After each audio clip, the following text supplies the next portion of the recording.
Hi hello friends, ಎಲ್ಲರೂ ಹೇಗಿದ್ದೀರಾ? ಎಲ್ಲರೂ ಚೆನ್ನಾಗಿದ್ದೀರಾ ಅನ್ಕೋತೀನಿ.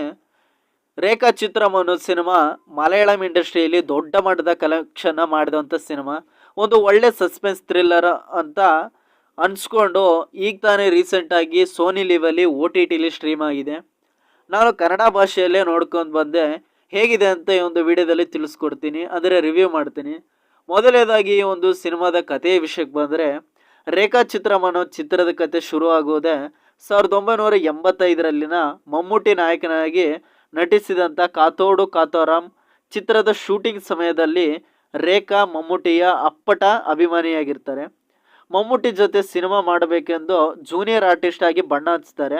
ಆದರೆ ದುರಂತ ಅಂತ್ಯವಾಗಿ ಅವರು ಕಾಣಿಸ್ಕೋತಾರೆ. ಅಷ್ಟಕ್ಕೂ ರೇಖಾ ಸಾವಿಗೆ ಕಾರಣ ಯಾರು? ವಿನ್ಸೆಂಟ್ ಮತ್ತು ರೇಖಾ ಕೊಲೆಗೂ ಏನು ಸಂಬಂಧ? ಈ ಪುಷ್ಪ ಯಾರು ಅಂತ ಈ ಹಲವಾರು ಪ್ರಶ್ನೆಗಳೊಂದಿಗೆ ಈ ಒಂದು ಸಿನಿಮಾ ನಡೆಯುತ್ತೆ.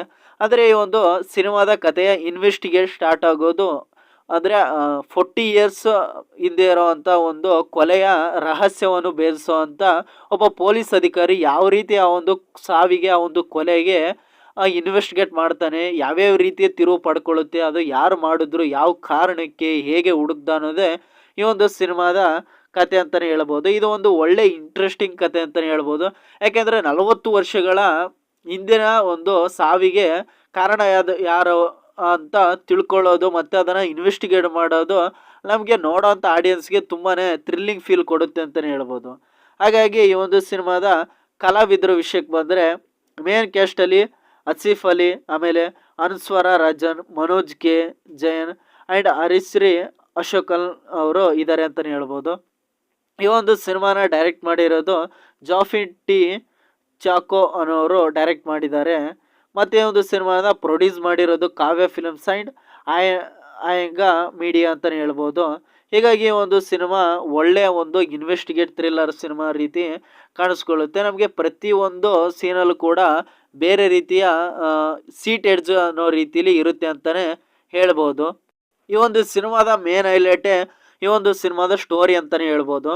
ಯಾಕೆಂದರೆ ಮೇನ್ಲಿ ಆಗಿ ಈ ರೀತಿಯ ಕಥೆಗಳು ಮಲಯಾಳಂ ಇಂಡಸ್ಟ್ರಿ ಅವರಿಗೆ ಸಸ್ಪೆನ್ಸ್ ಥ್ರಿಲ್ಲರು ಮಾಡೋವಂಥ ಸಿನಿಮಾಗಳು ಅವರಿಗೆ ಹೊಸದೇನಲ್ಲ. ಆದರೂ ಕೂಡ ಈ ಒಂದು ಸಿನಿಮಾದ ಮೇನ್ ಹೈಲೈಟ್ ಅಂದರೆ ಈ ಒಂದು ಸಿನಿಮಾ ಚೆನ್ನಾಗಿ ಪಾತ್ರಗಳು ಒಂದು ನಿಂತಿದೆ ಅಂತಲೇ ಹೇಳ್ಬೋದು. ಮತ್ತು ಉದಾಹರಣೆಗೆ ಕಾತೋಡು ಕಾತರಂ ಚಿತ್ರೀಕರಣ ಒಂದು ಸಮಯದಲ್ಲಿ ಆ ಒಂದು ಪ್ಲೇಸನ್ನು ಮರುಸೃಷ್ಟಿ ಮಾಡಿದ್ದಾರೆ ಅಂತಲೇ ಹೇಳ್ಬೋದು. ಅದನ್ನು ಕೆಲವೊಂದು ಎಲಿಮೆಂಟ್ಸಿಂದ ಮರುಸೃಷ್ಟಿ ಮಾಡಿದ್ದಾರೆ.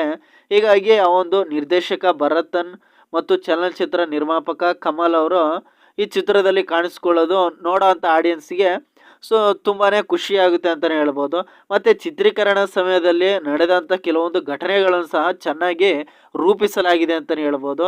ಮತ್ತು ಚಿತ್ರಕಥೆಯು ಪ್ರತಿ ಪಾತ್ರಕ್ಕೂ ವಿವರವಾದ ಹಿನ್ನೆಲೆ, ಅಂದರೆ ಯಾವುದೇ ಒಂದು ಪಾತ್ರ ಬಂದರೂ ಸಹ ಅದನ್ನು ಸ್ಟಾರ್ಟಿಂಗ್ ಟು ಎಂಡಿಂಗ್ವರೆಗೂ ಯಾವ ರೀತಿ ಅದು ಇನ್ವಾಲ್ವ್ ಆಗುತ್ತೆ ಅನ್ನೋದನ್ನು ತುಂಬ ಚೆನ್ನಾಗಿ ತೋರಿಸಿದ್ದಾರೆ ಅಂತಲೇ ಹೇಳ್ಬೋದು.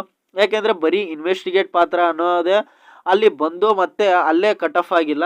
ಅದು ಇಡೀ ಸಿನಿಮಾ ಥ್ರೋಟ್ ಸಿನಿಮಾ ಒಂದು ಪಾತ್ರ ಕೂಡ ಪ್ರತಿಯೊಂದು ಪಾತ್ರಕ್ಕೆ ಅಷ್ಟೇ ಪ್ರಾಮುಖ್ಯತೆ ಇದೆ ಅಂತಲೇ ಹೇಳ್ಬೋದು. ಹೀಗಾಗಿ ನಾಯಕಿ ಆಗುವಂಥ ಅವರ ಉತ್ಸಾಹ ಪ್ರದರ್ಶಿಸುತ್ತೆ. ಅಂದರೆ ರೇಖಾ ಅವರ ಒಂದು ಫಸ್ಟ್ ಸಿನಿಮಾದಲ್ಲಿ ಹೀರೋಯಿನ್ ಆಗುವಂಥ ಅವರಲ್ಲಿರುವಂಥ ಒಂದು ಕನಸು ಯಾವ ರೀತಿ ಇತ್ತು ಅನ್ನೋದನ್ನು ತೋರಿಸ್ಕೊಳ್ಳುತ್ತೆ ಅಂತಲೇ ಹೇಳ್ಬೋದು.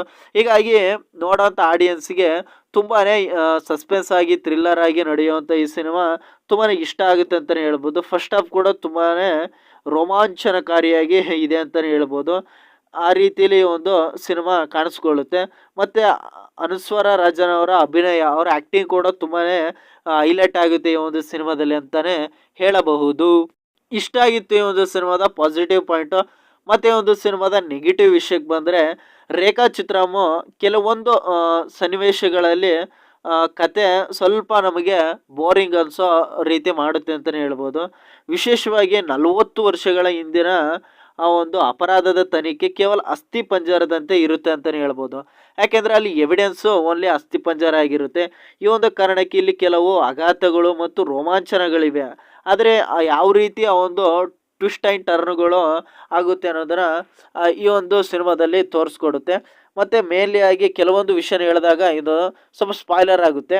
ಹೀಗಾಗಿ ಕೆಲವೊಂದು ಸೆಕೆಂಡ್ ಹಾಫಲ್ಲಿ ಬರೋವಂಥ ಕೆಲವೊಂದು ಪ್ರೊಸೀಡಿಂಗ್ಸು ನಮಗೆ ಸ್ವಲ್ಪ ಎಲ್ಲೋ ಡೌಟ್ ಬರ್ಸೋ ರೀತಿಲಿ ಇರುತ್ತೆ. ಕೆಲವೊಂದು ಲಾಜಿಕ್ಕು ಕೆಲವೊಂದು ಕಡೆ ಮಿಸ್ ಆಗಿದೆ ಅಂತ ಕೂಡ ನಾವು ಈ ಒಂದು ವಿಷಯದಲ್ಲಿ ಹೇಳ್ಬೋದು. ಮತ್ತು ಮನೋಜ್ ಕೆ ಜೈನ್ ಅವರ ಪಾತ್ರವನ್ನು ಡೈರೆಕ್ಟರ್ ಅವರು ಸರಿಯಾಗಿ ಯೂಸ್ ಮಾಡ್ಕೊಂಡಿಲ್ಲ ಅಂತಲೇ ಹೇಳ್ಬೋದು.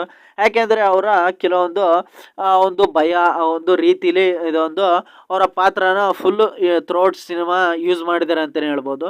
ಸೊ ಇಷ್ಟು ನೆಗೆಟಿವ್ ಬಿಟ್ಟರೆ ಈ ಒಂದು ಸಿನಿಮಾದ ಯಾವುದು ನಿಮಗೆ ಬೋರಿಂಗು ಅನಿಸಲ್ಲ ಅಂತಲೇ ಹೇಳ್ಬೋದು. ಯಾಕೆಂದರೆ ಇಡೀ ಸಿನಿಮಾ ನಿಮಗೆ ಒಂದು ಒಳ್ಳೆ ಟ್ವಿಸ್ಟು ಟರ್ನ್ಸು ಮತ್ತು ಸಸ್ಪೆನ್ಸ್ ಮೂಲಕ ನಿಮ್ಮನ್ನು ರೋಮಾಂಚನಕಾರಿಯಾಗಿ ಒಂದು ಒಳ್ಳೆ ಸಸ್ಪೆನ್ಸ್ ಇನ್ವೆಸ್ಟಿಗೇಟ್ ಮೂವಿ ನೋಡಿರೋ ಫೀಲು ನಿಮ್ಗೆ ಆಗುತ್ತೆ ಅಂತಲೇ ಹೇಳ್ಬೋದು. ಯಾಕೆಂದರೆ ಕ್ಯಾಸ್ಟು ಕೂಡ ಅಷ್ಟೇ ಚೆನ್ನಾಗಿದೆ. ಪ್ರತಿಯೊಂದು ಪಾತ್ರವರ್ಗ ಕೂಡ ತುಂಬಾ ಚೆನ್ನಾಗಿ ಹೆಣೆದಿದ್ದಾರೆ ಡೈರೆಕ್ಟರ್ ಅಂತಲೇ ಹೇಳ್ಬೋದು.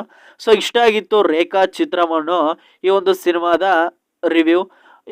ಟೋಟಲ್ ಆಗಿ ಒಂದು ಹೇಳ್ಬೇಕಂದ್ರೆ ಇದೊಂದು ಗುಡ್ ವಾಚ್ ಅಂತಲೇ ಹೇಳ್ಬೋದು. ಒಂದು ಒಳ್ಳೆಯ ಸಿನಿಮಾ ಅಂತಲೇ ಹೇಳ್ಬೋದು.